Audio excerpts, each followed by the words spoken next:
Business. 15h, 18h, l'émission 100% Bourse. Intégral Bourse, Grégoire Favet.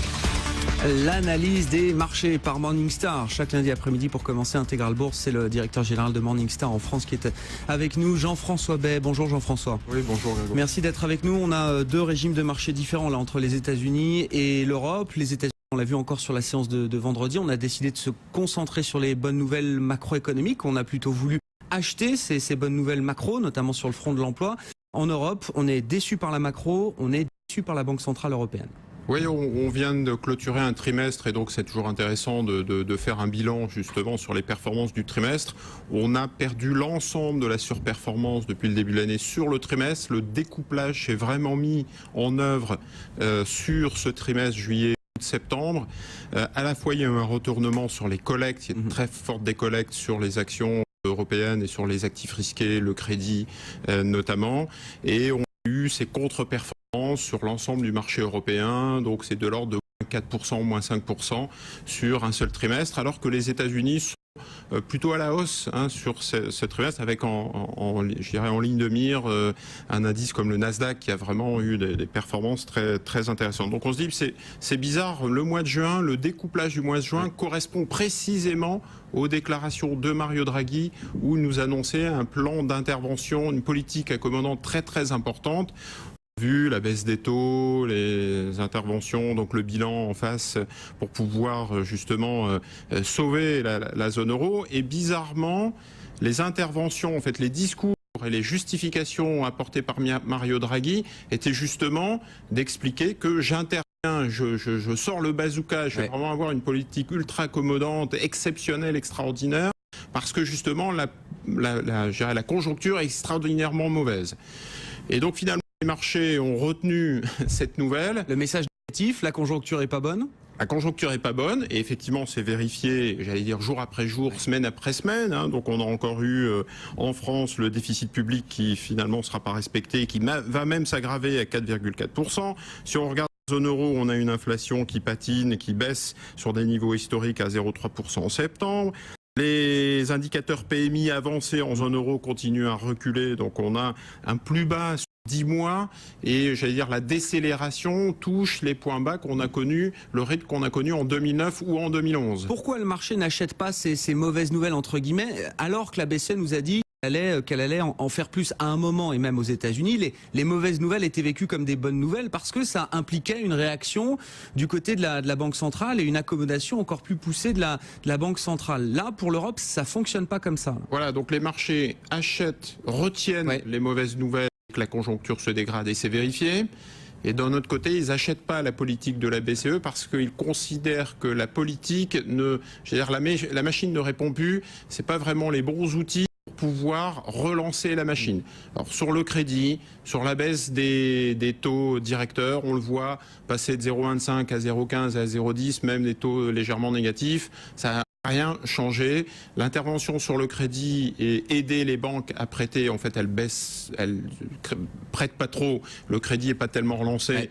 Parce qu'elle s'occupe plus de l'union bancaire et du contrôle et de l'audit de leurs comptes. Deuxièmement, parce qu'il n'y a pas de demande. Et donc, les marchés comprennent que c'est le problème de la demande. Et le décalage, le découplage avec les États-Unis est encore plus flagrant. On voit, par exemple, que le niveau d'endettement n'est pas un problème aux États-Unis. On est à 107% de dette sur PIB. Donc, on se dit, nous, en France, on commence à s'inquiéter, à s'arracher les cheveux à 94 ou 95% dette sur PIB, alors qu'aux États-Unis, ils sont à 107%. Comment se fait-il qu'aux États-Unis, il n'y ait pas ce type de crise ? C'est parce que c'est une question de dynamique.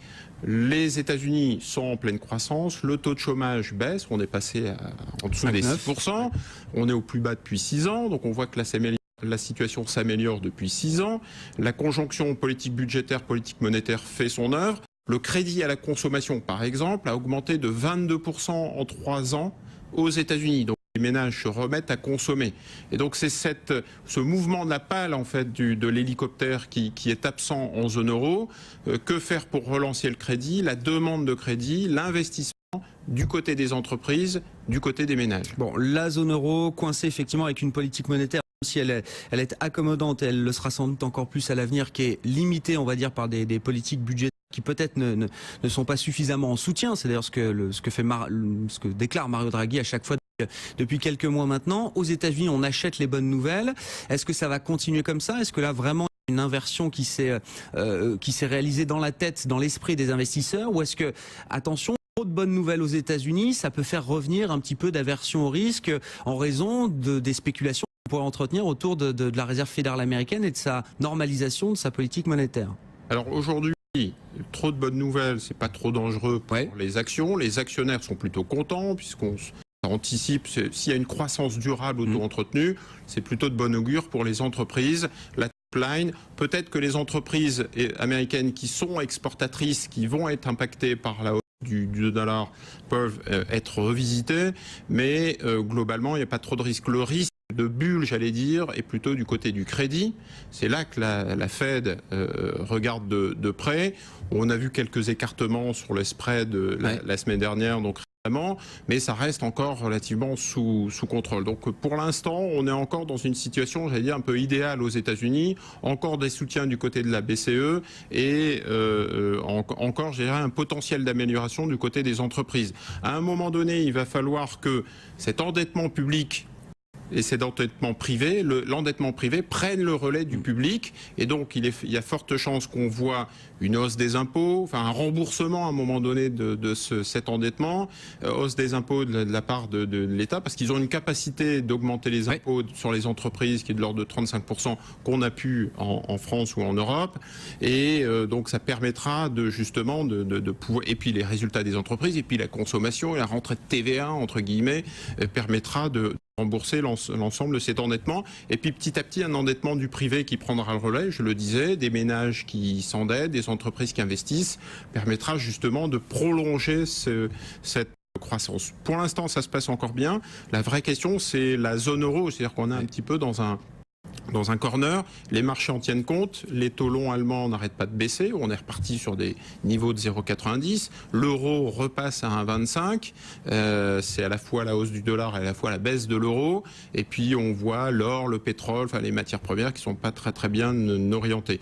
Donc là, les entreprises aujourd'hui en zone euro se sont mises en mode crise depuis un petit moment, ça dure, c'est devenu insupportable, c'est le supplice chinois, il faut absolument s'en sortir par le haut, et les quelques annonces qui devraient arriver là au mois d'octobre, il y a un sommet, il y a des déclarations qui devraient venir avec la Commission européenne et Juncker.